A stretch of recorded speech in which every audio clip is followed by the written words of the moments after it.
Algumas pessoas usam a analogia de que resiliente é o quanto você apanha e não cai, né? O problema é que tem isso também no boxe ou em algumas artes marciais, né? Que pessoas que são muito fortes e aguentam apanhar muito, muitas vezes lesionam seu cérebro e passam do limite. E aí você tem que parar de lutar. Então, o empreendedor também, às vezes, tem isso. Ele é tão resiliente que ele aguenta problemas e os problemas ficam num tamanho que ele já não consegue mais ser recuperado.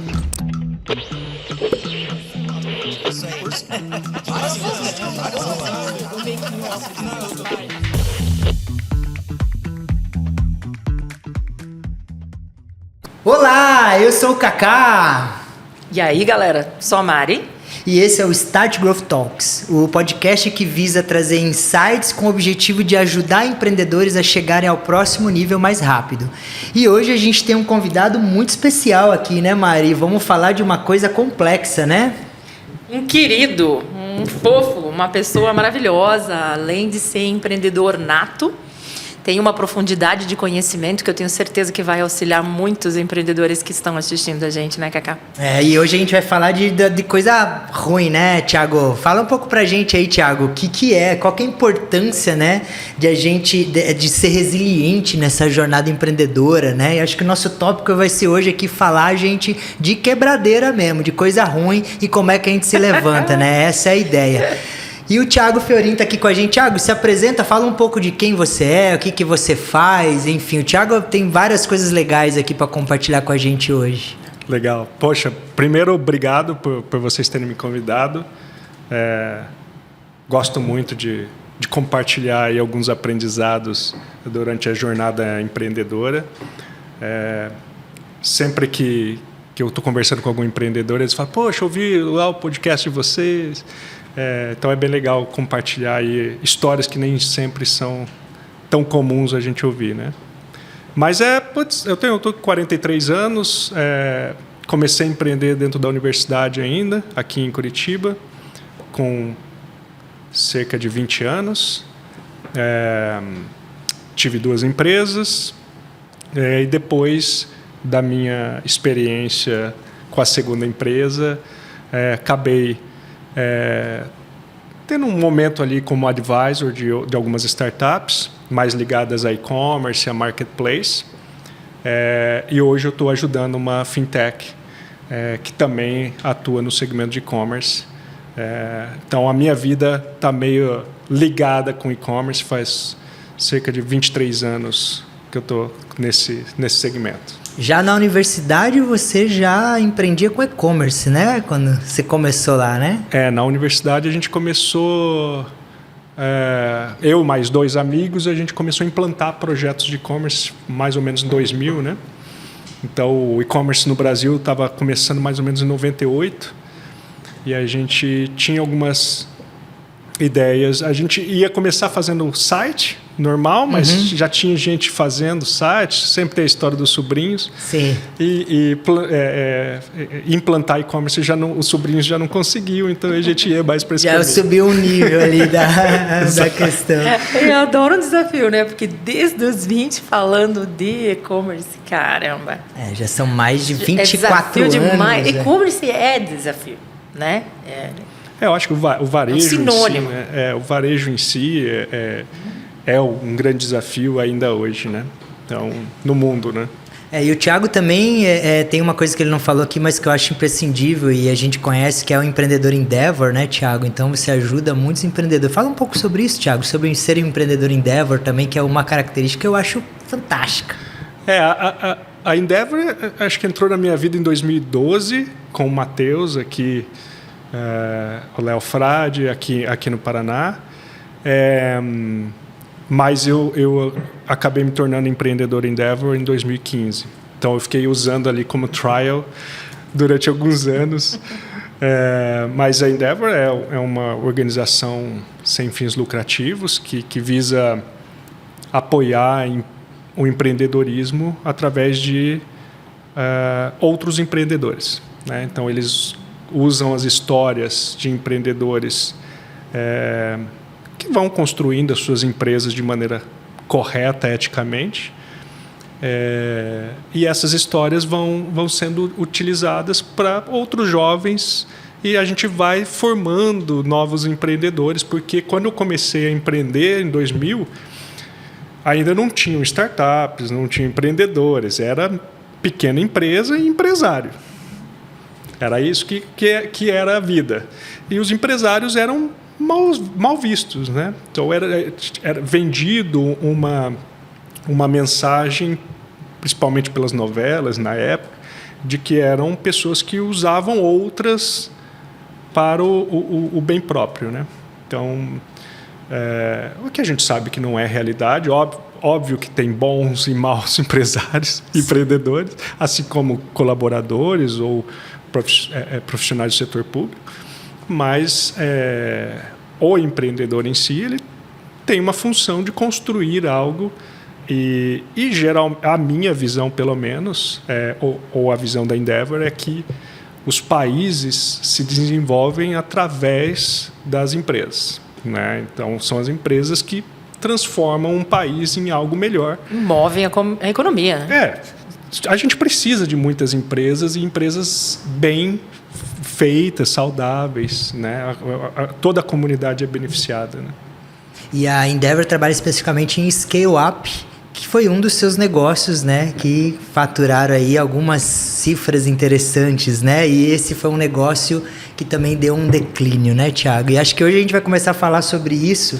E a primeira pergunta que eu quero fazer, cara, para você, qual que é a sensação de quebrar uma empresa, né? Como que é esse momento? Como que é estar lá? Acho que é legal compartilhar isso com empreendedores, porque, putz, se você não passou por isso, você pode passar. Espero que não passa, mas como é que é, Thiago? O que você sentiu? Como que foi essa dor? Pra gente começar por essa dor e depois a gente vai subindo um pouco aqui na nossa conversa para ela não ficar tão desanimada, assim, né? Falar de coisa ruim. Dor eu diria, bem mais que uma dor, né? Porque falir não é fácil, né, Thiago? Existem algumas maneiras, né, de falência, né, ou de você encerrar um negócio, né? Então, existe, claro, o jeito mais ou menos traumático, que é você encerrar o negócio. Às vezes você tem alguma certa dívida, mas você negocia e vai pagando. Mas outras vezes o tamanho do negócio já não permite que você consiga simplesmente fechar. A gente tem vários casos de falência ou de recuperações judiciais agora acontecendo, né? Então tem um famosíssimo que é da Americanas. Sim. Mas nós vivemos então todo esse processo, né? Que a gente vê agora ficar mais claro na notícia, né? Então a gente descobriu um problema grave financeiro, tentamos resolver sem uma recuperação judicial, não conseguimos, entramos numa recuperação judicial, não conseguimos sair dela e falimos, né? Então esse foi um longo processo, um longo e difícil processo. Então o que eu falo para alguns empreendedores quando eu converso geralmente você não fecha rápido, você passa meses até chegar a um ponto onde você fecha, e você também não começa uma recuperação judicial achando que vai fechar, você começa achando que vai recuperar. Né? E você o próprio nome é esse, né? Recuperação. Exatamente. Você tá ali na merda, né? Mas achando sem... A gente nunca acha, né, Thiago, que vai quebrar, né, cara? E eu acho que a maioria dos empreendedores são otimistas, né? Então, eles sempre tentam ver o lado mais positivo das coisas, até para energizar para o próximo dia ou para o próximo desafio. E tem uma palavra muito famosa, que é a resiliência, né?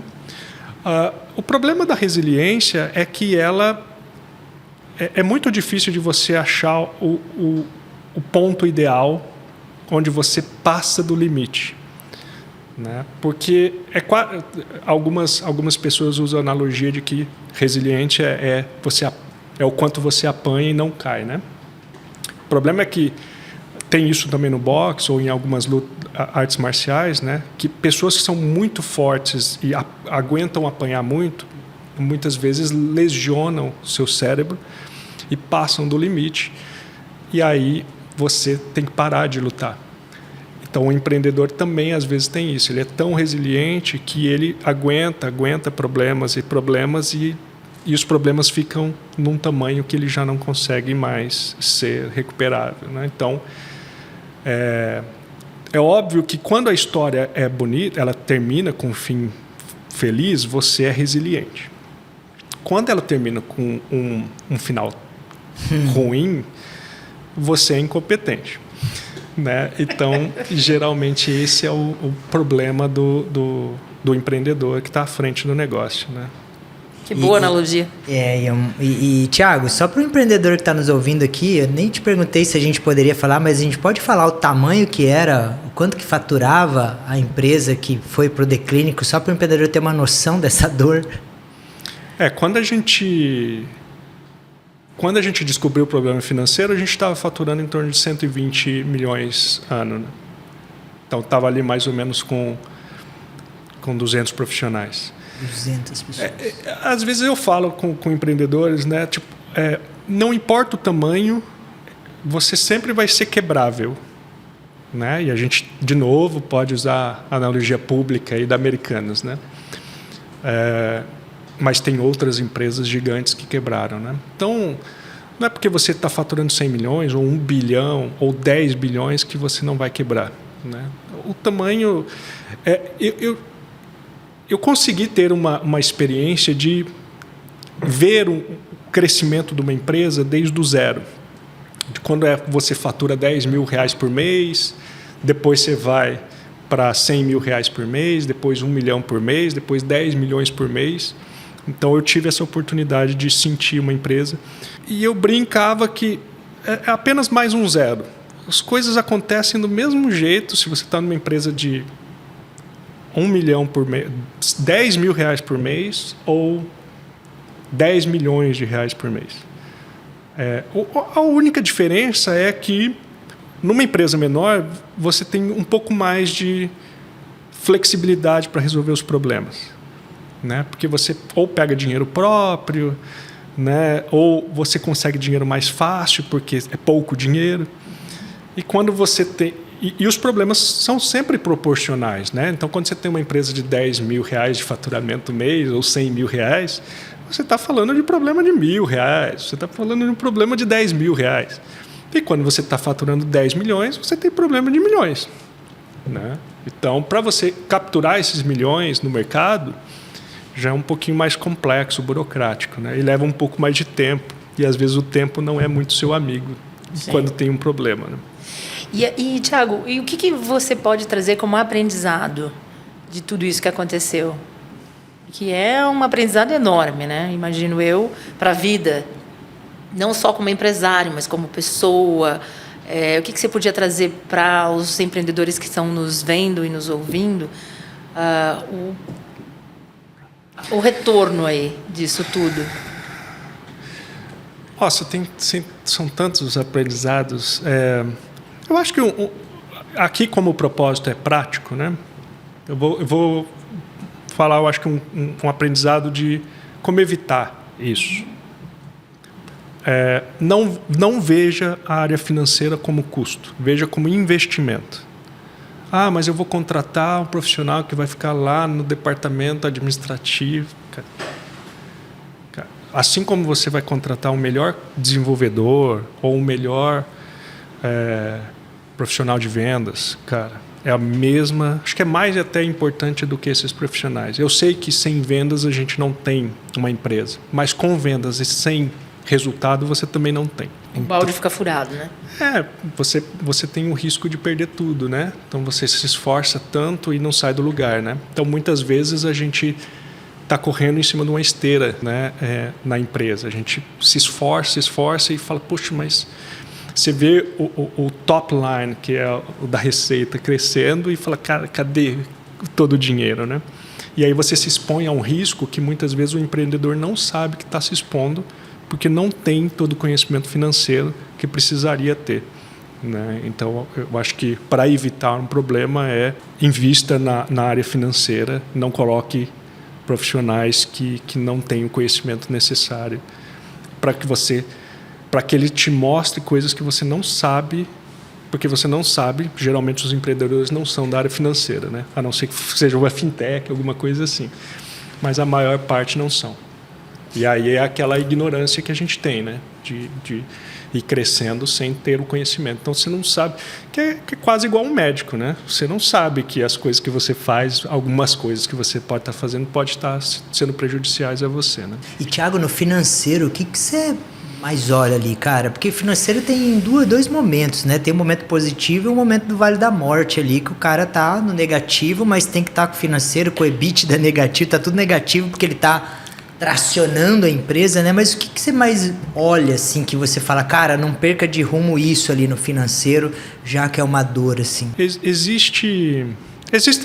O financeiro, o legal do financeiro é que tem muita gente boa e tem muita metodologia, né? Porque praticamente todas as empresas têm essa área, né? Então, acho que basicamente é você ter muito organizado essa área e trabalhar com um olhar preventivo. Previsibilidade. Né?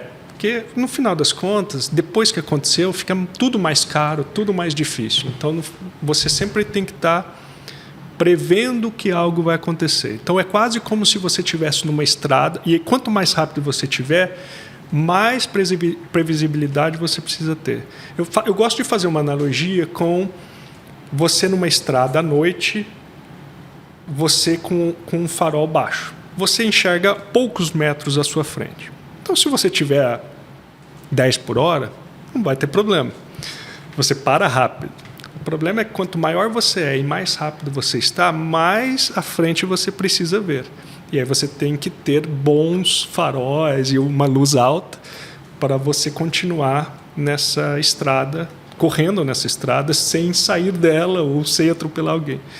Então, eu acho que é isso que serve. O duro da estrada à noite que a gente só enxerga o que está ali na frente, né? A gente não sabe onde vai chegar ali no final, né? Também, né? Tem essa também, né? E aí eu acho que o financeiro, ele tanto funciona como um grande farol, quanto um GPS também. Daí você sabe que vão ter curvas ali na frente e que você tem que talvez dar uma freada, né, em alguns momentos.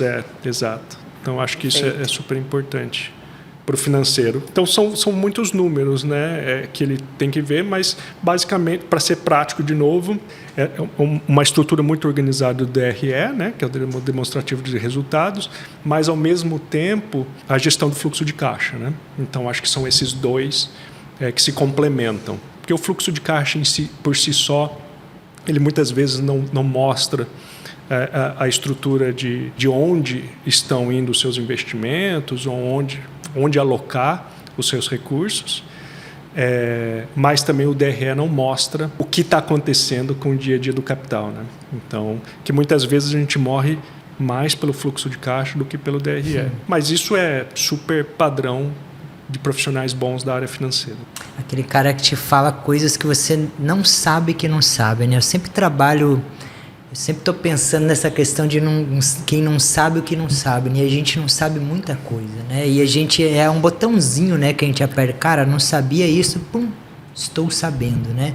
E acho que é isso com um profissional financeiro aguerrido, ou em qualquer área também, né? Um profissional, seja de qualquer área, mas o cara que sabe, ele te traz essa informação, né? Ele te traz essa visão além do alcance, né? Que a gente, nessa estrada aí, aquele cara já conhece onde ele vai chegar, ele já conhece a estrada, mas mesmo assim ele está iluminando aqui, bem iluminado, nesse farol baixo, né? E esse é um problema, né? Quando a gente não sabe que não sabe, a gente não dá o valor, porque a gente não tem aquele conhecimento, né? Então, isso que eu talvez passaria de maior mensagem para os empreendedores tudo bem, você não sabe e não precisa saber, não é agora, né? Claro, quanto maior você fica, mais informação você vai adquirindo com isso, mas para não negligenciar essa área, porque ela, no final das contas, a gente trabalha para o financeiro, né? Para um resultado financeiro. As empresas existem para isso, né? E aí você não foca nessa área e fala, mas tem alguma coisa errada, né? Então, acho que esse foi um grande aprendizado, um dos. Legal. Tem mais algum que você queira comentar, Thiago, antes da gente fazer a próxima pergunta? Tem, eu acho que aqui eu posso até trazer mais um que eu acho que tem a ver com vocês, que são investidores. Tem uma frase, não é bem uma frase, mas uma crença, né, que a gente aprende depois de levar alguns tombos, que é a ganância e o risco, elas andam juntos. E muitas vezes o empreendedor vê o investidor como alguém que ele vai dividir a empresa dele, né? Mas muitas vezes não vê que o investidor é alguém também para dividir os riscos dele, né?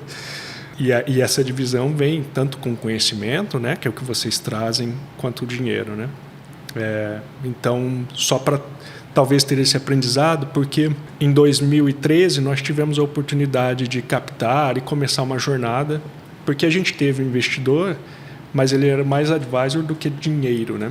Então a gente não entrou no trilho de investidores em 2013, que era uma janela que a gente poderia ter entrado.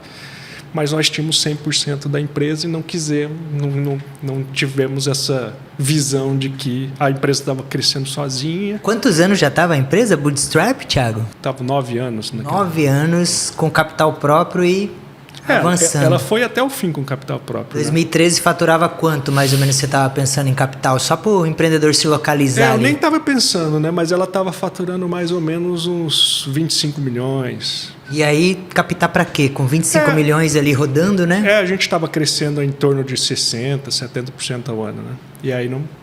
Sozinho, né? Caramba. Então não vi... Scale up na veia ali. Não vi o motivo. Mas 60%, eu acho... 70% ao ano. Ele fala isso com uma forma tão calma.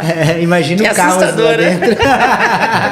Então, mas eu acho esse foi um grande aprendizado de que acho que você chega mais longe e maior com mais gente envolvida e não tentar ir sozinho. Óbvio que tem empreendedores, eu conheço um empreendedor que vendeu a empresa dele por centenas de milhões e ele tinha 100% da empresa, mas eu acho muito arriscado. Hoje eu não faria. Eu dividiria o meu risco e aumentaria minhas chances crescendo com investidores. Legal.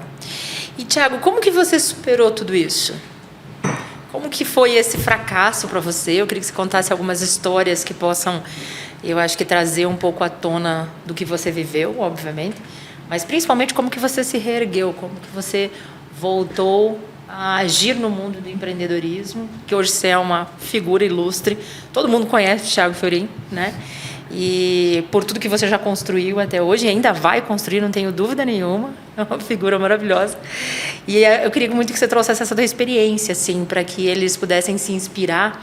Como é que você se reergue de algo tão grandioso, né? No sentido de quebrar uma empresa, quando a gente fala assim, uma dor... 120 milhões. Exatamente, um desafio tão grande quanto esse, poucos passaram. Então, como que você conseguiu se reerguer disso tudo? O que te ajudou, o que te apoiou, como é que você conseguiu voltar, né? E estar super bem para o empreendedorismo de novo. Não, graças a Deus. É um momento muito difícil, onde a gente vê desmoronando muitos anos, milhares de horas, né? Empregados e você vai sentindo esse desmoronar a todo momento durante muito tempo, né? Quanto tempo durou esse processo entre você pedir recuperação judicial e até o momento que você fala, cara... Então, tem um momento antes da recuperação, que é quando você descobre o problema, né? E você fala, chegou um problema, chegou num estágio grave. E aí você tenta resolver antes da recuperação, porque você acredita que vai conseguir resolver. Aí chega um outro estágio que você já não consegue mais fazer mais nada, e aí você entra numa recuperação, porque a recuperação ela tem um propósito de te dar mais tempo para que os credores parem de te cobrar e você tenha um pouco de tempo para gerar capital e recuperar. De novo fazer a empresa girar. Mas foi ali praticamente 1 ano e meio, desde a descoberta do problema financeiro. Aí nós entramos numa recuperação judicial depois de mais ou menos uns 7 meses e depois ficamos quase 1 ano em recuperação judicial, até a falência. Então, é um processo longo, onde você para de acordar todo dia pensando em como crescer. Você vira uma chave e fala como sobreviver. E basicamente, o que acontece? Você, numa empresa de 100 milhões de faturamento, você tem uma relação com as outras empresas, com seus fornecedores, com parceiros, com o mercado em si, que é uma relação onde as pessoas tentam te agradar para que você faça negócio com ela.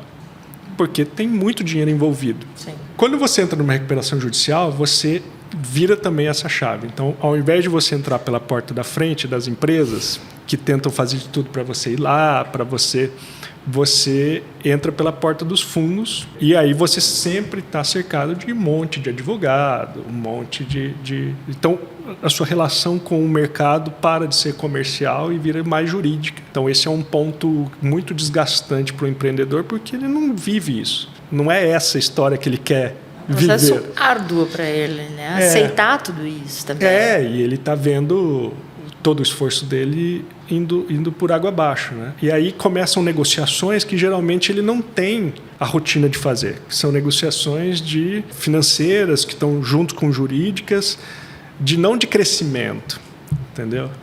Mas voltando para a sua pergunta, eu tive a sorte de estar cercado por um ambiente que nesse momento mais me ajudou do que talvez me cobrou, né? Porque às vezes a gente está num ambiente de muita cobrança, né? Mas a minha família, meus amigos, a própria Endeavor que eu estava conectado, então os empreendedores lá de dentro, então todo mundo já tinha passado por momentos muito difíceis. Minha família é empreendedora, minha esposa viveu comigo desde o início, então isso tudo te ajuda, né? Mas acredito que a ajuda profissional ela também tem que ser usada, eu acho que nesse momento, porque no final das contas você está num momento muito estressante, de decisões muito importantes a todo momento, e eu acho que a saúde mental é super importante a gente cuidar, né? Então, eu acho que o que me ajudou foi uma combinação desse círculo saudável de ajuda profissional, né, para que eu pudesse continuar, não que era prazeroso, claro que não é prazeroso, mas para que a gente pudesse que eu pudesse continuar saudável, né, para seguir minha vida, né? E no final das contas é isso, é um negócio. Então acho que a nossa vida é muito maior que qualquer negócio, porque a gente vive pelo menos aí, esperamos, né, mais de 80 anos, e os negócios hoje, pelo menos a gente envolvido nas startups, nesse mundo de startup, vive, 5, 10 anos. Então, dá para a gente construir algumas, né? Não que é a nossa intenção quebrar, a gente não começa nenhum negócio pensando em quebrar, e muito menos pensando em prejudicar alguém, né? Então, acho que algumas pessoas ficaram, talvez, sentidas, né? Porque perderam algum dinheiro ou foram impactadas de alguma forma, e todos nós fomos, né? Então, eu também perdi tudo, né? Então, essa parte do dinheiro é que, para quem perdeu e não estava no comando, ela foi prejudicada e não tinha o que fazer, né? Então, é muito ruim a gente estar também nesse momento, nesse papel, né? De ver que tem algumas pessoas sendo prejudicadas e você também não conseguir resolver o problema. Perfeito. Mas não tem o que fazer também, né, Thiago? Quer dizer, tudo que foi possível fazer já está sendo feito, né? O momento é muito cruel, né? Para se reerguer dentro disso, né? E eu quase consegui vender a empresa no meio da RJ, né? Porque o meu plano para resolver depois de um determinado estágio era, eu tenho que achar um comprador. Existem compradores nesse momento de empresas nesse estágio. É um ótimo negócio muitas vezes para o cara, né? Elas compram muito barato, né? Uhum. E eu encontrei, fechamos um contrato.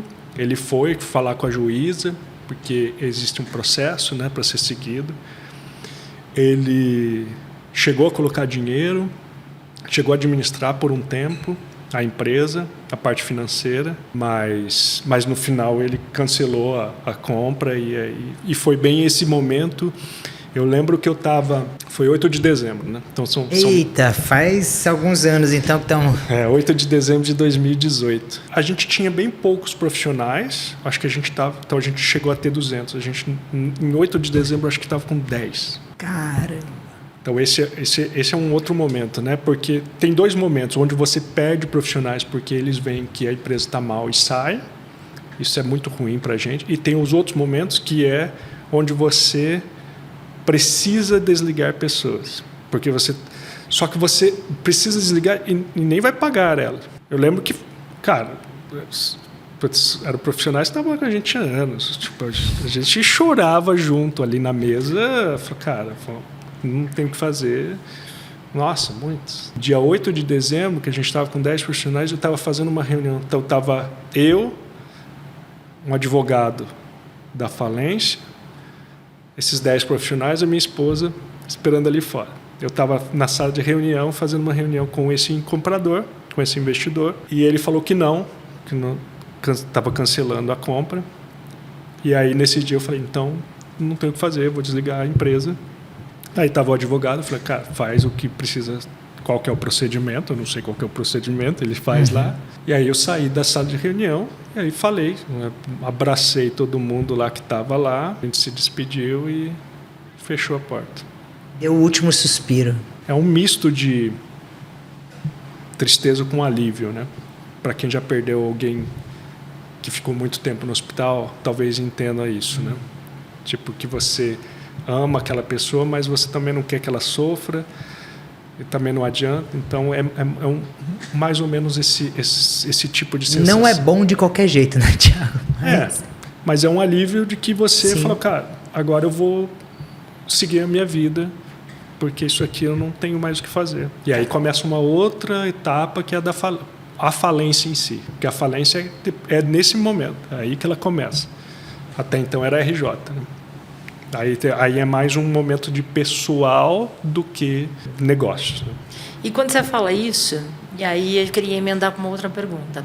Como que é essa sua relação, e ainda é, né? Essa relação com esses stakeholders depois da falência? Como é que continuou? Porque continua o Thiago, é o que você falou agora, né? Continua mais uma relação com essas pessoas envolvidas na empresa, envolvidas de alguma forma, fornecedores, clientes, enfim, do período todo, né? Como é que é a sua relação? Como é que foi essa relação do depois? Algumas pessoas entenderam qual era o meu papel, o que eu tinha que fazer, o que eu tinha feito, o quanto eu tinha feito. E aí eu tenho contato com elas ainda, a gente conversa, ou de vez em quando a gente se encontra em algum evento, né? Outras pessoas não entenderam, me veem mais como um inimigo, alguém que não gostariam de se relacionar. Fornecedores eu não tenho contato, que também a maior parte é uma relação mais empresarial, dura, né? mais dura também. Alguns acabaram perdendo muito dinheiro, mas assim como eu porque depois que você tem a falência, você recebe todos os processos lá na sua casa, né? Então eu tenho milhares de processos que chegavam, né? Agora então tenho pastas de processos. Então assim como eu não vejo como negativo receber um processo, porque faz parte da etapa, né? Do resultado, né? Faz parte do ritual, né? Falar, eu tenho dinheiro, eu preciso receber, e aí você tem que entrar com o processo realmente, né? Sim. Então, assim como eu também não via nada como pessoal, eu falei, cara, putz, a pessoa... Porque as pessoas que estão em volta falou, colaborador X está te processando. Para mim era natural, porque fazia parte do ritual, né? Mas para quem não está, tipo a minha esposa ou algum parente, fala, poxa, mas como está te processando? Né? Vocês almoçavam juntos. Eu falei, não, mas não tem nada a ver. Tanto é que eu converso com essas pessoas e tem processo contra mim, mas não tem nada a ver. Né? Então você tem que talvez separar essas coisas. Difícil essa maturidade, não? É muito difícil. Ele fala com uma tranquilidade, né? Bom, são alguns anos digerindo isso, né? Sim. Mas no começo é mais tenso.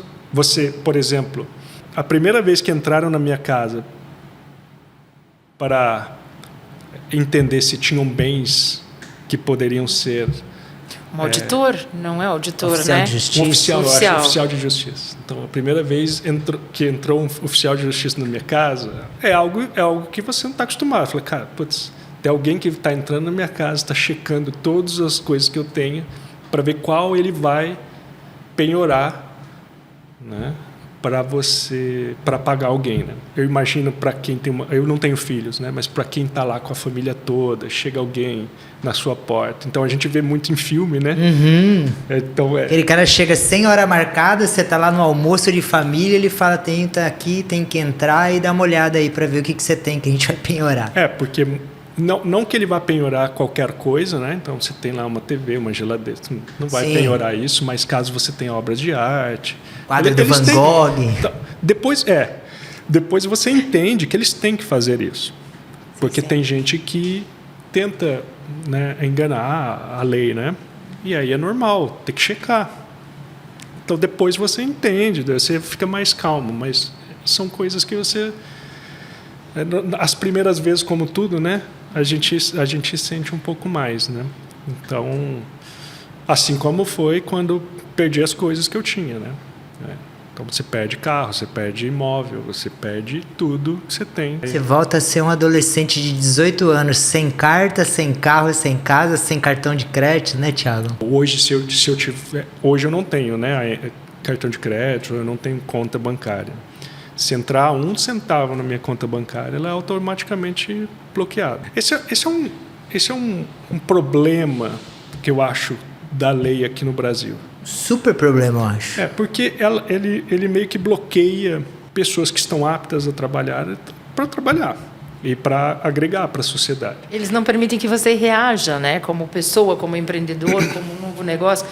Você teve uma empresa que faliu, mas a pessoa não faliu. Então, e até, Thiago, me desculpa a grosseria talvez em falar isso, mas parece que você é um bandido, né? Porque você não pode ter conta, você não pode ter crédito, ou seja, o cara é empreendedor, é o que ele sabe fazer, e aí ele não consegue fazer mais nada para empreender de novo, né? Pelo menos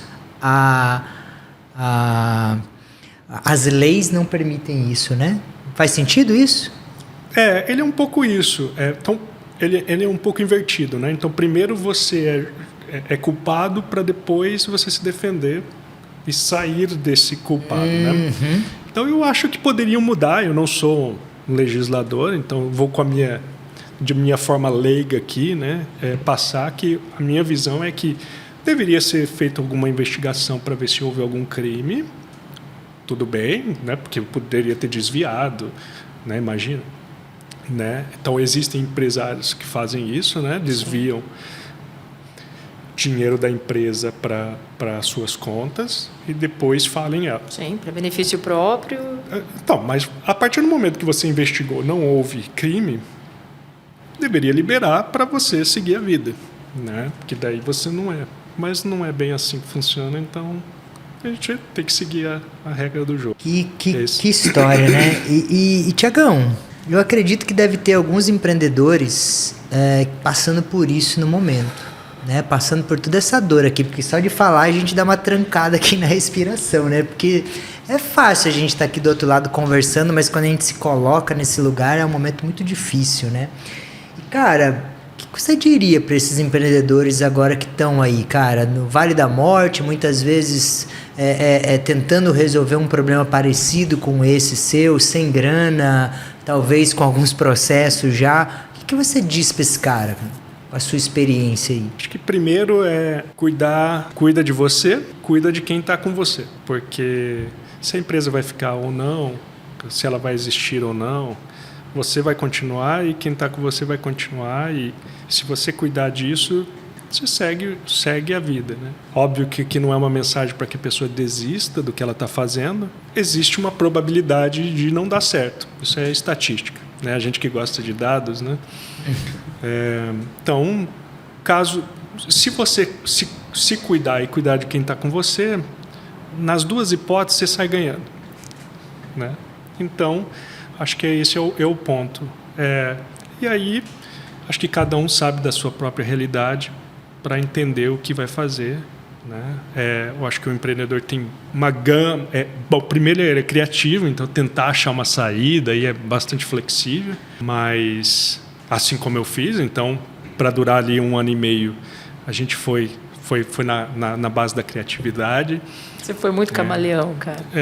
E aí a gente tentando achar alternativas, né? Tem muitas histórias de coisas que eram de um dia para o outro, assim. Mas eu acho que eu passaria essa mensagem porque é impossível passar alguma dica para a empresa que está passando por isso agora, para ele. Eu acho que a única ali que eu cuidaria é dele, não se descuidar dele, porque ele é o mais importante. Sim. Né? E ele continua sem, esse empreendedor vai continuar sem essa empresa. A empresa não é a vida dele. Talvez tenha sido, assim como já foi a minha, tipo, trabalhava muitas horas, né, por dia para ela, mas depois que vai, você só fica com saudade de alguns momentos e é uma história só, né? E como outros empreendedores. Então, existem milhares de casos no mundo, dezenas de milhares, se não milhões de empreendedores que já fecharam suas empresas, já faliram. E, no final, poderia estar aqui contando a história lá na frente. Não coloca uma culpa excessiva também em si, né? Porque, às vezes, a gente fala, poxa, quebrou por incompetência. Cara, quando você olha empresas que quebraram, empresas grandes ou até que estão em recuperação judicial, então... vamos pegar o caso da Americanas, ou tem o caso de outras grandes empresas que entraram em recuperação judicial ou faliram. Você vê, são pessoas super experientes à frente, né? Então, isso independe, né? São tantos fatores que fazem uma empresa quebrar que não é só uma pessoa ou se achar incompetente. Não é esse o fato. E aí, já que você está olhando para um pedacinho desse futuro, como são as suas expectativas? Do Thiago daqui para frente, do empreendedorismo, das startups, tudo que você quiser comentar sobre a sua visão. Como é que você recuperou, principalmente a confiança de algumas pessoas? Como é que você voltou para o mercado? Como é que volta para o mercado, né, Thiago? Vamos falar com aquele cara que já faliu agora? Aquele cara que também está junto com você e tentando se reerguer, né? Como é que faz? No meu caso, eu acho que esse momento da recuperação judicial, da falência, foi um momento bem legal de reflexão de quais são realmente meus valores pessoais, né? Porque os valores são aqueles que estão com você nos momentos difíceis ou nos momentos fáceis, né? Então, lembro de ter tido muitos momentos onde você poderia tomar decisões para prejudicar alguém e nunca foi o caminho que a gente escolheu, né? Então, eu acho que esse é um ponto. E outro ponto é você, eu acho que ter essa visão, né, de que a palavra fracasso, né, ela está mais ligada ao negócio do que à pessoa, né? Então, poxa, aquele negócio fracassou ou não foi bem sucedido, aí pode usar qualquer outro termo, mas é um negócio, né? E os negócios são assim mesmo, né? Por isso que é um investimento de risco, até, né? porque tem tantos empreendedores e histórias aí, né, que quebra uma empresa, abre uma outra e é sucesso, vira unicórnio, vende para uma gigante do mercado e se recupera nesse sentido. Então, sem dúvida. Então, eu acho que esse olhar, eu acho que ajuda muito o empreendedor continuar empreendendo ou continuar a sua jornada de outra maneira também, pode ser, né? Então, eu acho que tanto faz se ele vai continuar empreendendo ou se ele vai para o mercado como executivo, não importa. Mas eu acho que se ele tiver essa visão, ele não se coloca numa posição de culpado, né? E aí eu acho que isso é super importante, porque daí ele vai entender os valores que ele tem, os aprendizados que ele teve e explorar isso na sua jornada para frente, né? Então, acho que esse foi um ponto que me ajudou. Os valores me ajudaram a manter relação com pessoas que me conheciam antes, me conheceram durante e ainda estão próximos a mim. Então, eles entenderam que como eu sou e como eu penso, independente do momento. Então, isso ajudou a manter algumas relações, né? Assim, de futuro, bom, eu ainda não posso empreender, então eu estou mais como um intraempreendedor, que é o que eu gosto de fazer. Então, acabei sendo convidado pelo William para fazer esse papel na Movens, que é uma fintech que ajuda empresas de e-commerce, que foi o que eu sempre atuei, e é por isso que ele me convidou, porque o William ele já viveu momentos difíceis em turnaround, mas como consultor. Então, o William é aquele cara financeiro que é convidado para as empresas que estão em dificuldade para virar o jogo. Então, ele viveu muito isso. Só que ele não era a empresa dele. Né? E aí, quando ele me convidou, ele falou, cara, você já viveu na pele o que eu vivi de fora. Porque um consultor é diferente, né? Sim. Você é o médico, você não é a família, você não é... Né? Então, e aí foi que ele me convidou. E aí o propósito da Movens, que é a minha jornada agora com ele, é apoiar o crescimento sustentável dos e-commerce. Então, ou seja, todo esse aprendizado negativo, né, te trouxe aí para um negócio agora para você ajudar empreendedores que estão em situações parecidas, né? A gente busca empreendedores que estão no estágio não de dificuldade, né? Eles estão no estágio normal da vida deles, mas a ideia é que eles consigam entender o negócio deles com um prisma financeiro e consigam usar capital, caso existam oportunidades, de uma forma inteligente, né? Porque muitas vezes você vai pegar um dinheiro no banco, porque o e-commerce não tem investidor, né? Então, o jogo de investidor para e-commerce não existe mais. Já existiu um tempo atrás com DNVBs e agora já não existe mais nem para DNVBs. Então, você não tem o dinheiro no mercado que você tem, são empréstimos, são formas de empréstimo. Quando você captura um dinheiro como empréstimo, você, sei lá, coloca o seu carro ou algum bem como garantia, você pega um montante. Então, vamos supor, você vai pegar lá R$100 mil para sua empresa, R$1 milhão, depende do tamanho. E você paga por esse montante, mesmo tendo que usar uma parte desse montante. Você pega tudo. Você pega lá R$100 mil, daí eu vou usar esse mês 10 mil, daí no outro mês eu vou usar 10 mil, só que você paga pelo 100. Então, o que a gente quer propor é falar, poxa, se você... Primeiro, a gente captura todas as informações, né? Então, analisa os dados dessa empresa e fala, olha, existe oportunidade aqui, existe risco aqui, né? Isso usando os dados dele mesmo, né? E aí a gente fala, olha, se você quer usar capital para alavancar a sua empresa e existe essa oportunidade aqui, pega só este montante e paga só por ele. Né? Depois que acabar esse, você pega outro, e pega outro, e pega outro. São pílulas. Né? Então, são maneiras mais inteligentes de usar capital para alavancagem. Né? E fora a visibilidade que ele vai ter. Né? Então, o nosso objetivo realmente é esse. Mostrar dados de performance do negócio junto com o dinheiro. Né? Então, como é que você une custo de aquisição com o impacto do caixa? Né? Então, como é que você une LTV com o mesmo impacto no caixa? Né? Como é que você vê que a promoção de cupom que você está fazendo está mais negativo do que positivo financeiramente?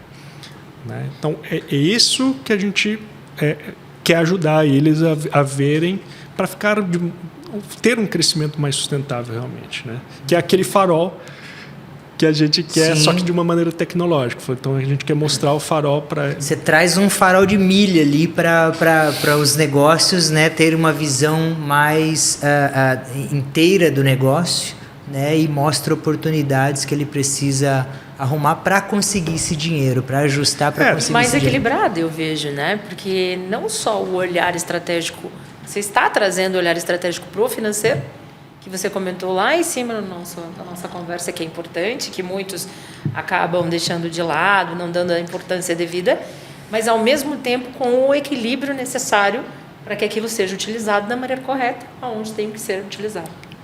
No momento que tem que ser usado. Isso. E o propósito é atender um empreendedor, gerar riqueza com a empresa dele.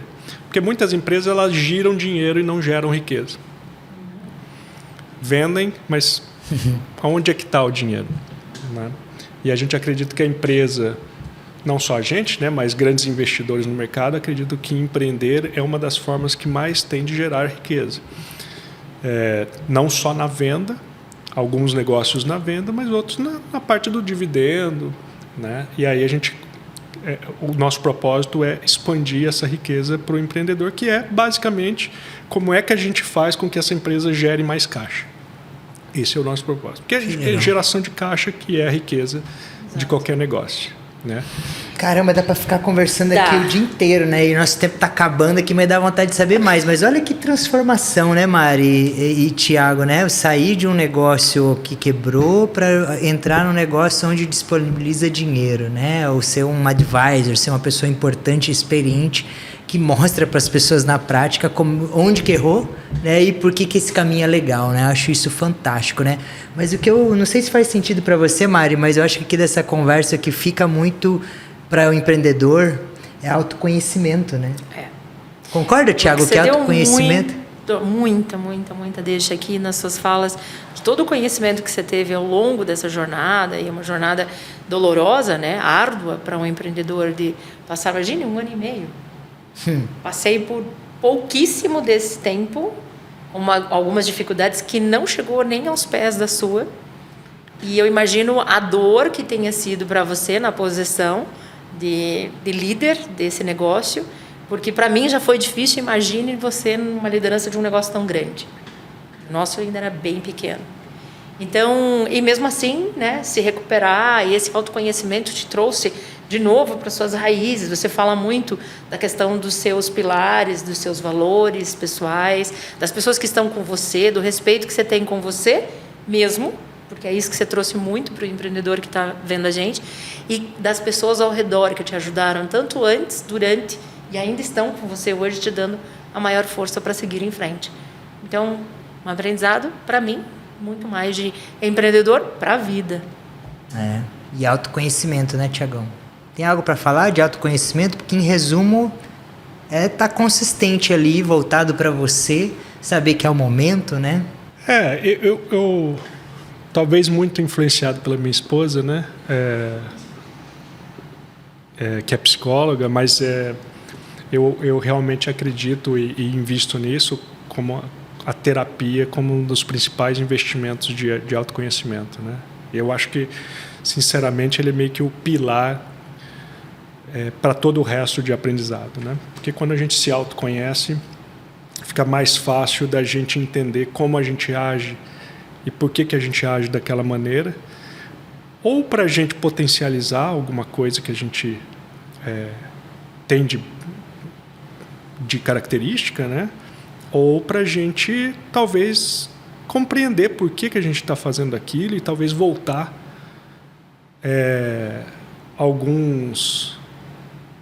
algum período atrás e rever aquilo, né? Eu tive que fazer isso com uma história, eu com meu pai. Então eu tive que rever lá e revisitar, porque a maneira como eu agia estava muito ligada a coisas que eu e meu pai tínhamos feito lá atrás, e que me influenciava, né? Mas eu realmente recomendo para todos a terapia como um principal investimento de skill mesmo, né? Falar, qual é a sua principal skill? Acho que autoconhecimento seria um dos principais que todo mundo deveria talvez investir ali. Depois tem os demais, né? Sim, mas eu concordo com você. Acho que a terapia, né? A minha visão também é que a terapia ajuda a gente realmente tomar as melhores decisões os próximos passos. E a terapia é autoconhecimento, e autoconhecimento é que faz você ir para o caminho que faz mais sentido, né? Que toca o seu coração, né? Enfim, te movimenta ali para você se entender. Concorda, Mari? Sem dúvida. Sem dúvida. Eu não tenho nada a acrescentar. Vocês dois fecharam já com chave de ouro. Mas vamos fazer umas perguntinhas aqui pro Thiago. O Thiago nem estava esperando isso, mas a gente sempre tem umas 6 perguntinhas aqui, Thiago. Tipo, sabe aquele encontro com Gabi lá? A gente sempre faz aqui no Star Growth Talks, né? Algumas perguntinhas assim pra gente deixar pro empreendedor, às vezes, um pouco de você, um pouco do que você acha, né? E às vezes é um caminho legal aí. Então, vamos fazer juntos, Mari? Eu vou começar aqui perguntando de um livro. Que livro que você indica para um empreendedor ler que é indispensável? Depende muito do estágio, né? Do empreendedor.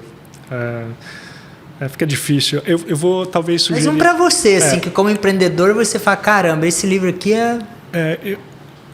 Eu vou sugerir aqui talvez...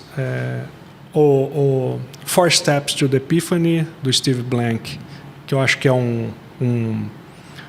mais parecido com um manual. Então ele vai te ensinar desde antes de abrir empresa, pré-seed, seed e série A. Então até lá você pode usar ele meio como um manual. Tem o lado difícil das situações difíceis. Isso é bom.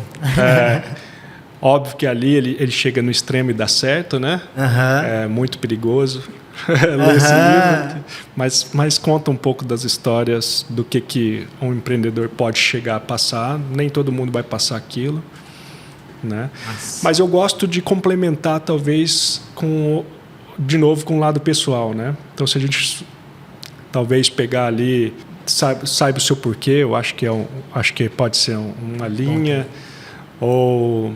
Eu gosto de alguns filósofos do estoicismo, né? De alguns livros, né? Então, acho que iria por essa... A filosofia em si do estoicismo acho que ensina muito para empreendedor, né, Thiago? Eu gosto do estoicismo, não ao pé da letra, porque ele é muito de suprimir os sentimentos, né?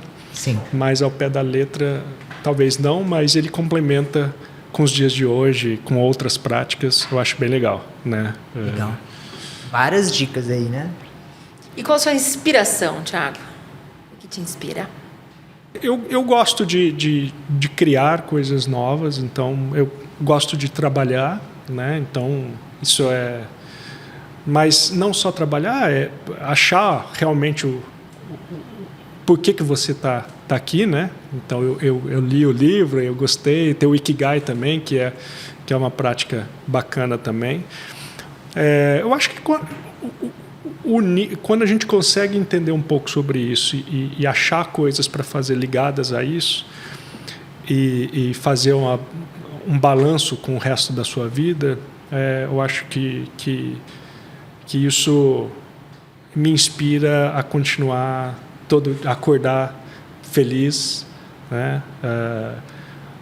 Dar minha meditada e seguir a vida, não esperando um fim, né? Eu acho que eu já vivi isso lá atrás.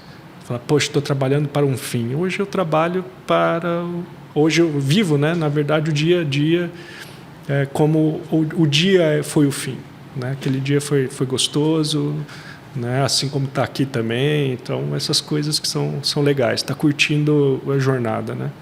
Então, isso eu gosto. Legal.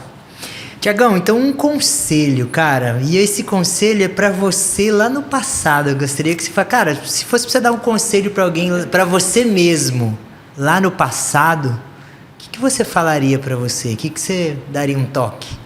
Eu acho que eu já falei aqui. Eu acho que eu iria para o mesmo caminho de cuide de você para você cuidar dos outros. É quase aquela...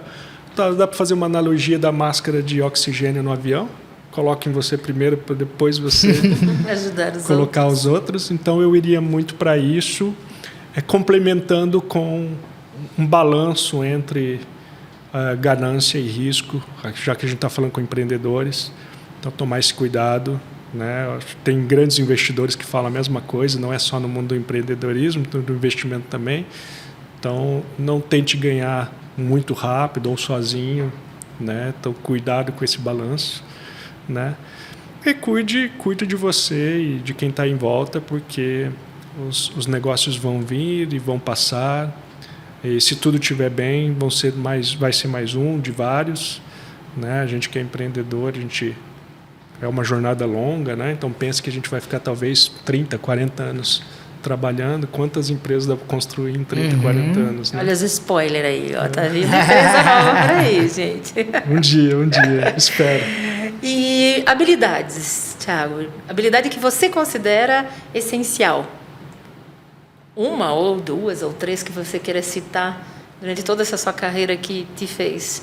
Olha, eu acho que para empreendedor, eu gosto de um mix de persistência e flexibilidade. Porque quando você está empreendendo, são tantas coisas que vão te falar para não continuar, que aí você continua persistindo. Só que persistir sem a flexibilidade, talvez você continue com a mesma coisa. Então, essa flexibilidade de poder entender e dar uma mudada de rota e dar um ajuste. Então, eu acho que para empreendedor é bom essa combinação dos dois, porque no final das contas é isso, é você ignorar vários nãos durante a jornada, falar, não vai dar certo, né? Acho que é melhor isso, é parar, né? Algumas vezes você vai falar não, por exemplo, talvez alguns empreendedores já passaram por isso, falar, cara, por trazer um investidor, aí você vai falar não, ou vai falar sim, ou vender a empresa. Tem gente que já teve a oportunidade de vender a empresa e perdeu depois, não vendeu, né? Então são vários momentos difíceis que o empreendedor vai passar. Eu acho que persistência e flexibilidade acabam sendo super necessários. Dá para fazer uma lista gigante, mas... Sim, legal. mas acho que são duas Não coisas é à toa importantes. que as decisões é que tornam a nossa vida, né? Sim. Tiagão, networking, cara, como é que você vê? Qual que é a sua opinião sobre networking? Bem aberto, assim, né? Network, eu Uma acho visão que empreendedora, né? fundamental, você tem que fazer, né? E aí depende... Eu acho que depende da função do empreendedor, né? Porque se o empreendedor mais técnico, ele tem que estar no meio técnico, né? Se é um CEO, provavelmente ele tem que estar fazendo network, seja com possíveis parceiros ou com possíveis investidores. E ele é um trabalho como outro qualquer, né? Assim como a gente tem que colocar os clientes num CRM, coloca a sua base de network lá também, né? Por que não? Né? Por que não você saber o que você conversou da última vez, qual foi a última vez que você conversou com aquela pessoa, com quantas pessoas você conversou, né? E colocar isso como um método de trabalho, né? Então, algumas pessoas fazem de maneira natural, existem, né, o dom e tá tudo bem, mas talvez para a maioria seja necessário seguir um método. Eu gosto do método porque para mim não é tão natural. Eu preciso colocar na agenda, eu falei, toda semana tá tomando café com alguém por algum assunto, e aí eu vou olhando e analisando, a gente gosta de dados de novo. Falar, sobre quais assuntos eu estou discutindo mais, será que eu tenho que balancear novos, tenho que ampliar a minha rede, né? Esses dias eu fiz isso, tipo, falei, putz, eu estava precisando conhecer coisas que eu não sabia, fui no LinkedIn, vai atrás, pergunta, e tem sempre gente disposta a compartilhar, né? Então, Ou seja, nutrir isso, né? Criar metodologia e nutrir, né? naturalmente, para a maioria das pessoas, não vai cair do céu, né? Então, tem que dedicar Eu diria que... para a minoria, né? É, exatamente. Então, a gente tem que dedicar tempo mesmo, coloca na agenda, ó.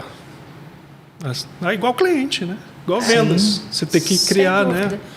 Criar um funil ali para o que você quer, né? Pré-planejar, prever, ter a previsibilidade do que isso vai te trazer lá no futuro, o que você quer. Então, sem dúvida nenhuma, o método ajudaria muito. E vocês que são números, mais ainda, né? Porque te direciona, é uma bússola, te ajuda, inclusive, a monitorar se aquilo realmente está acontecendo. Exato. Né? Sobre qual assunto, qual intensidade, né? Então é isso. Muito bom. E finalizando, um filme ou uma série que você quer indicar aí para os empreendedores de plantão? Isso pro fim de semana. Cara, eu sou péssimo nisso. Eu não sou muito de filme, principalmente de negócios. Eu poderia sugerir, talvez... Eu adoro o YouTube. Eu pelo menos assisto 1 hora por dia, meio que fracionado. Eu talvez sugeriria um canal chamado Big Think. São vídeos ali mais ou menos 5, 8 minutos sobre temas variados, e eu acho que é legal porque te dá uma ideia do que você talvez gostaria de aprofundar, né? E aí você assiste, são vídeos muito legais, eu acho que tem cerca de... Big Think. Big Think. Eu não vi. Não conheço também quero conhecer. Porque eu quero ver. É bem legal, bem legal. Tem Faz pessoas... um filtro para você já dos assuntos interessantes. São assuntos que às vezes a gente nem sabia que queria saber. Boa. Muito legal. Caramba, que papo legal, né, Mari? Muito bom. Como eu falei no início, antes da gente, nos bastidores, começar a falar com o Thiago, dava para ficar o dia inteiro trocando uma ideia com Mas ele quer essa calma, essa paz, né? Meditação em dia, terapia em dia, exatamente. né? Nós que somos todos acelerados, né? Thiago, mas a gente queria, para te agradecer de uma maneira muito especial por você ter vindo aí participar do Start Growth Talks, te parabenizar e te dar um livro. Você adora ler, né? Então nem sei se você já não leu esse daqui. Nada pode me ferir. Leu ou não? Não, ainda não li. É uma história muito interessante, porque se você ler... Eu não li ele também, mas o resumo dele... Ele fala de uma pessoa que foi realmente, quando criança, foi pobre, racista, sofreu maus tratos físicos e N outras situações aqui da vida, e que, ao longo disso tudo, ele teve um aprendizado final dizendo que, de acordo com a regra dos 40% que ele pensa, quando pensamos que já atingimos o nosso limite, ainda dispomos de uma grande reserva de desconhecimento e de energia. E para acessá-la, só precisamos vencer a batalha dentro da nossa mente. Então, acho que tem tudo a ver com você, porque, nossa, depois de você ter contado todos esses aprendizados, eu mesma aprendi muito hoje contigo. Te agradeço muito, imensamente, de coração, não só agora como networking, mas como um colega, né, de empreendedorismo, do ecossistema. Foi maravilhoso. Muito obrigada por ter vindo, ter aceito o nosso convite, ter contado um pouco da tua história e ter levado todo esse aprendizado aí para os nossos empreendedores de plantão. Obrigada mesmo, de coração. Obrigado. Boa leitura. E eu complemento aí o que a Mari falou de agradecimento, e também, Tiagão, assim, pelo pouco que a gente conhece aí no empreendedorismo, eu tenho certeza, cara, que você vai dar a volta por cima, independente de criar grandes ou pequenos negócios, não importa isso, mas acho que já tá dando, né? Mas realmente, acho que com o seu conhecimento, com tudo isso que você passou aqui pra gente, certamente é uma experiência que eu não tenho, a Mari tem um pouquinho, né? E muitos empreendedores aqui que estão com a gente ainda não tem. Mas é isso, né? Acho que o que fica aqui para mim, autoconhecimento nesses momentos difíceis, é o que mais importa, né? E é isso aí. Empreendedor, então, a gente está aqui com esse objetivo, né? De trazer essas dores, trazer esses problemas do dia a dia para te ajudar a você chegar mais rápido aí no próximo nível. Então, se ficou alguma dúvida aqui sobre o que a gente conversou, ou se você tem alguma ideia de temas para a gente continuar aqui nesses bate-papos no Start Growth Talks, comenta aqui com a gente aqui embaixo nesse player que você está vendo, e a gente vai ler e vai te dar uma resposta. Agradeço aí sua atenção e vamos para o próximo aí, que vem o próximo Start Growth Talks. Obrigado, Thiago. Obrigado, Mari. Só para finalizar uma frase, a jornada pode ser desafiadora, mas cada desafio é uma oportunidade de aprendizado. Obrigada a todos. Até o próximo.